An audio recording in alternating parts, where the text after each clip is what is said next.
하늘의 경고, 땅의 응답, 한반도의 운명을 짊어진 사람 안녕하십니까? 역사의 깊은 울림과 미래의 목소리를 담아내는 채널에 오신 것을 환영합니다. 지금부터 여러분께 들려드릴 이야기는 어쩌면 우리가 애써 외면해왔던 대한민국 심장부의 깊은 진실일지도 모릅니다. 당신의 평온한 일상을 뒤흔들고 이 나라의 미래에 대한 중차대한 질문을 던지게 될 것입니다. 김포의 깊은 산속, 한 보살이 11년 만에 처음으로 눈물을 흘렸습니다. 이런 하늘의 기운은 처음이다. 그녀가 떨리는 목소리로 이 말을 남기며 눈물을 보인 것은 이것이 결코 가벼운 예측이나 정치적 해설이 아니기 때문입니다. 이것은 바로 당신의 가정, 당신의 노후, 그리고 이 나라의 미래 전체와 직결된 하늘의 마지막 경고입니다. 많은 이들이 기억할 것입니다.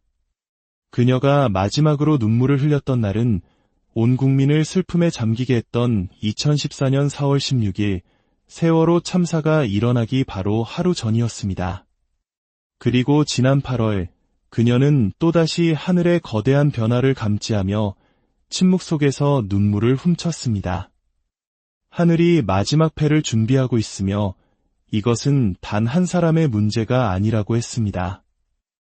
앞으로 다가올 시간 동안 대한민국 전체가 거대한 운명의 갈림길에 서게 될 것이라는 준엄한 경고였습니다. 그리고 그 첫 번째 징조는 이미 우리 눈앞에서 펼쳐지고 있습니다. 보살은 앞으로 3가지 징조가 모두 나타나면 대한민국의 국운이 크게 요동칠 것이라고 말했습니다. 첫째, 젊은 세대, 그동안 정치에 냉소적이던 이들의 마음이 극적으로 뒤바뀌는 현상. 둘째, 가장 믿었던 신복의 배신과 누구도 예상치 못했던 새로운 동맹의 출현. 셋째, 가장 가까운 가족의 입에서부터 터져나오는 결단의 목소리. 이 3가지가 모두 현실이 될 때 우리는 또 한 번의 거대한 변화를 마주하게 될 것입니다. 이것을 그저 낡은 미신으로 치부하시겠습니까? 아니면 우리 가족의 안녕과 이 나라의 미래를 위해 반드시 알아야 할 중요한 신호로 받아들이시겠습니까? 하늘은 이미 움직이기 시작했습니다. 그 거대한 움직임의 소리를 지금부터 함께 들어보시겠습니다. 김포의 깊은 산속, 천수한 보살의 도량에는 한때 재벌 총수부터 평범한 주부까지 미래의 기륭을 묻는 이들의 발길이 끊이지 않았습니다. 하지만 2025년 초부터 그녀의 답변은 달라졌습니다. 개인의 운세를 묻는 이들에게도 그녀는 같은 말을 반복했습니다. 지금은 한 사람의 운명이 온 나라의 운명과 맞물려 돌아가는 시기입니다. 개인의 기륭을 보기 전에 그 중심에 서 있는 사람을 먼저 보아야 합니다. 천수한 보살은 40년간 하늘의 뜻을 읽어온 사람이었지만 정치인의 운세는 함부로 입에 담지 않았습니다. 그러나 이번만은 달랐습니다. 윤석열이라는 사람의 팔자를 들여다보니 자신이 40년간 본 사주 중 가장 기이하고 무거운 운명이라고 했습니다. 이 사람은 개인이 아니라 하늘이 이 땅에 보낸 하나의 시험지와 같다. 보살의 신당에는 300년 된 흑단 나무가 있었습니다. 나라에 큰일이 있을 때마다 기이한 징조를 보였다는 신목입니다. 2025년 초 얼어붙은 한겨울에 이 나무에서 새순이 돋아났습니다. 그녀는 말했습니다. 나무조차도 거대한 변화가 시작되었음을 알고 있는 것입니다. 그녀는 이번 사태를 단순한 정치 사건으로 보지 않았습니다. 하늘이 대한민국에 던진 마지막 기회이자 시험이라고 했습니다. 우리가 이 시험을 어떻게 풀어내느냐에 따라 앞으로 30년의 국운이 결정된다는 것이었습니다. 그는 다시 일어설 수 있을까? 이 질문 앞에서 사람들은 지지자와 반대자로 나뉩니다. 하지만 보살은 전혀 다른 차원에서 이 운명을 해석했습니다. 그의 운명은 우리 모두의 거울입니다. 그가 겪는 시련은 대한민국이 겪는 시련이며 그가 받게 될 기회는 우리 모두에게 주어질 기회입니다. 실제로 그의 사주에는 놀라운 비밀이 숨겨져 있었습니다. 그의 인생 행보는 대한민국 현대사의 굴곡과 정확히 일치했습니다. 1960년 전쟁의 폐허 속에서 태어나 산업화와 민주화의 경랑을 온몸으로 겪으며 지금에 이르렀습니다. 한 사람의 팔자가 나라의 운명과 이토록 정확하게 포개어지는 경우는 천년에 한 번 있을까 말까 한 일이라고 했습니다. 그래서 보살은 그의 운명이 개인의 문제가 아니라 하늘이 그를 통해 우리 국민에게 무언가를 보여주고자 하는 거대한 메시지라고 보았습니다. 젊은이들이 거리로 나오는 것을 보라고 했습니다. 정치에 무관심하던 20대, 30대가 움직이기 시작한 것은 단순한 지지가 아니라고 했습니다. 하늘이 잠들어 있던 젊은 영혼들을 깨우고 있는 것이라고 했습니다. 실제로 소셜미디어에서는 놀라운 변화가 일어나고 있었습니다. 불과 몇 달 전까지 그를 비판하던 젊은 층이 이제는 다른 시각으로 그를 바라보기 시작했습니다. 이것은 여론조사로는 결코 잡히지 않는 민심의 가장 깊은 곳에서 일어나는 거대한 조류의 변화였습니다. 하늘은 이미 두 번째 기회를 준비하고 있다고 했습니다. 문제는 우리 스스로가 그 기회를 받을 준비가 되어 있느냐는 것이었습니다. 보살이 말하는 두 번째 기회란 단순히 한 정치인의 복귀가 아니었습니다. 그것은 대한민국이 분열과 갈등의 시대를 끝내고 새로운 부흥으로 나아갈 수 있는 마지막 기회라는 것이었습니다. 하지만 그의 사주에는 치명적인 약점이 있었습니다. 바로 하늘이 내린 강력한 천운과 지독하게도 비어있는 인복의 극단적인 대조였습니다. 그의 사주를 보면 천운, 즉 하늘의 운은 유난히 강했습니다. 마치 하늘이 직접 선택한 사람처럼 그의 인생은 늘 절체절명의 순간에 기적 같은 반전이 있었습니다. 검사 시절의 위기, 정치 입문 후의 시련, 그리고 최근의 고난까지 모두가 끝이라고 생각할 때마다 하늘은 그에게 새로운 길을 열어주었습니다.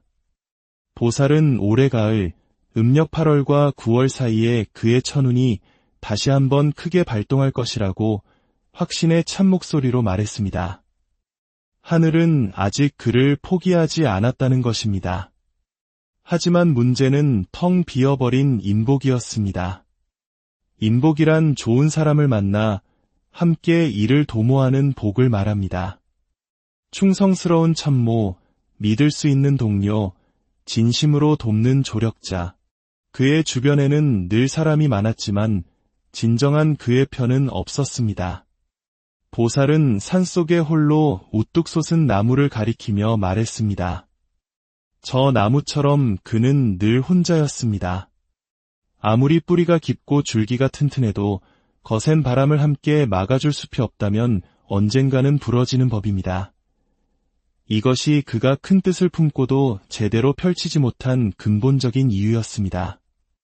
측근이라 믿었던 이들은 결정적인 순간에 등을 돌렸고 충성을 맹세했던 이들은 자신의 이익을 먼저 챙겼습니다. 인복이 없는 사람의 숙명은 늘 배신당하고 늘 홀로 싸워야 하는 것이었습니다. 그런데 보살은 이 모든 고난에 깊은 의미가 있다고 했습니다. 불교에서는 이것을 업의 소멸 과정이라 부른다고 했습니다. 큰 그릇이 되려면 먼저 그 안을 깨끗이 비워야 하는 법. 지금 그가 겪는 모든 시련은 과거의 업을 태우고 더 큰 것을 담기 위해 그릇을 비우는 과정이라는 것이었습니다. 그가 진정으로 모든 것을 내려놓는 순간 하늘은 그 빈 그릇에 더 큰 것을 채워줄 것이라고 했습니다. 그리고 이 모든 고난의 길에서 그의 곁을 지키는 단 한 사람이 있었습니다. 세상 모두가 그녀를 비난하고 손가락질할 때도 그녀만큼은 그의 곁을 떠나지 않았습니다. 김건희 여사. 그녀의 존재는 과연 축복일까요? 저주일까요? 보살이 본 두 사람의 인연은 평범한 부부의 연이 아니었습니다. 전생에서부터 이어진 깊은 어변이 그들을 묶고 있었습니다. 김건희라는 여인의 기운을 보면 참으로 특이합니다. 여자의 몸에 장군의 기운이 가득합니다. 강하고 주도적이며 때로는 지나치게 공격적이지요. 보살은 그녀가 단순한 아내가 아니라 하늘이 그의 텅 빈 인복을 채우기 위해 보낸 유일한 동반자이자 방패라고 했습니다. 사람들은 모르지만 그녀가 그의 뒤에서 얼마나 많은 화살을 대신 맞아왔는지 모른다고 했습니다. 그녀는 태생적으로 남편이 받을 공격을 대신 받고 남편이 져야 할 짐을 나누어지는 방패의 운명을 타고났습니다. 하지만 방패는 때로 칼이 되기도 하는 법. 남편을 지키려는 그녀의 강한 행동이 오히려 더 큰 비난을 불러오고 도우려는 마음이 때로는 걸림돌이 되었습니다. 이것이 그들 부부가 함께 짊어져야 할 업이라고 했습니다. 서로가 서로에게 구원자이면서 동시에 가장 큰 시험이 되는 운명. 그렇기에 이 두 사람은 세상 모든 사람이 등을 돌려도 끝까지 헤어질 수 없는 운명 공동체라고 했습니다.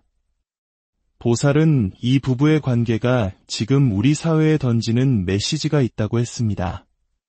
원칙적이고 고지식한 남편과 자유롭고 화려한 아내. 너무나도 다른 두 사람이 함께하는 모습이야말로 지금 극도로 분열된 대한민국에 필요한 화합의 가르침이라는 것입니다. 이제 곧 이 땅을 뒤흔들 거대한 폭풍이 온다고 했습니다. 보살의 목소리가 낮게 떨렸습니다. 다가오는 9월과 10월 사이 이 땅에 큰 시련이 닥칠 것이라고 했습니다. 경제가 흔들릴 수도 있고 자연이 분노할 수도 있으며 혹은 외부의 위협이 닥칠 수도 있다고 했습니다. 하지만 보살은 위기를 다르게 해석했습니다. 큰 비가 온 뒤에야 찬란한 무지개가 뜨는 법. 역사를 돌아보면 늘 그래왔습니다. 나라가 가장 어려울 때 새로운 지도자가 나타났고 절망의 끝에서 희망이 싹텄습니다. 다가올 위기는 오히려 그에게 마지막 기회가 될 것이라고 했습니다. 위기의 순간 사람들은 비로소 강하고 원칙적인 지도자를 다시 찾게 될 것이기 때문입니다. 그리고 보살은 더 먼 미래를 내다보았습니다. 지금으로부터 30년 후 대한민국은 경제 강국을 넘어 문화 강국, 기술 강국, 그리고 세계의 정신적 지도국이 되어 있을 것이라고 했습니다. 세계가 한국을 배우려 하고 한국의 가치를 따르려 하는 시대가 올 것이라고 했습니다. 이것이 환상처럼 들리십니까? 하지만 보살은 확신했습니다. 지금 우리가 겪는 이 극심한 고통과 분열은 용이 하늘로 오르기 전 깊은 연못에서 힘을 기르는 과정과 같다고 했습니다. 동트기 전 새벽이 가장 어두운 법이며 지금이 바로 그 새벽이라고 했습니다.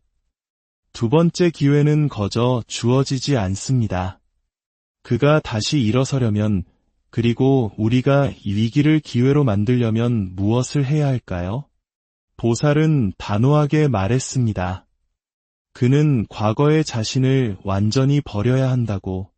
검사 시절의 고집, 대통령 시절의 아집, 모든 것을 내려놓고 진정으로 국민을 섬기는 자가 되어야 한다고 했습니다. 높은 곳에서 내려다보는 것이 아니라 가장 낮은 곳에서 국민과 함께 걸어야 한다고 했습니다. 그리고 더 중요한 것은 바로 우리의 역할입니다. 한 사람의 운명은 그 혼자만의 것이 아니라 우리 모두와 연결되어 있습니다. 지금 이 순간 우리가 품는 생각 하나가 나라의 미래를 바꿉니다. 증오를 선택하면 분열이 깊어지고 이해를 선택하면 화합이 시작됩니다. 과거 작은 촛불들이 모여 광장을 밝혔던 것을 기억하십니까? 이제는 다른 빛이 필요하다고 했습니다. 미움이 아닌 사랑의 빛, 분노가 아닌 지혜의 빛 말입니다. 보살은 불교의 가르침을 인용했습니다. 일념 2000년의 업을 바꾼다. 단 하나의 생각이 1000년의 운명을 바꿀 수 있다는 뜻입니다. 우리가 지금 어떤 마음을 품느냐에 따라 개인의 운명뿐 아니라 이 나라의 운명도 달라집니다. 가을이 오기 전 각자의 마음을 정리하라고 했습니다. 미움을 버리고 희망을 품으십시오. 분열을 멈추고 화합을 시작하십시오. 그때 비로소 우리는 하늘이 준비한 기적을 목도하게 될 것입니다. 보살이 본 미래는 두 갈래 길이었습니다. 하나는 계속되는 분열과 쇠락의 길, 다른 하나는 화합과 번영의 길이었습니다. 그리고 그 선택의 열쇠는 바로 우리, 국민 한 사람 한 사람의 손에 쥐어져 있습니다. 이 이야기의 깊은 울림을 느끼셨다면 좋아요를 통해 여러분의 마음을 표현해 주십시오. 이 희망의 메시지가 더 많은 이들에게 닿을 수 있도록 공유를 통해 빛을 나누어 주십시오. 그리고 저희와 함께 이 변화의 여정을 계속하고 싶으시다면 구독을 통해 연결의 끈을 만들어 주십시오. 여러분의 작은 실천 하나하나가 모여 새로운 대한민국의 새벽을 여는 거대한 힘이 될 것입니다. 기억하십시오. 미래는 정해진 운명이 아니라 바로 지금 우리의 선택이 만들어가는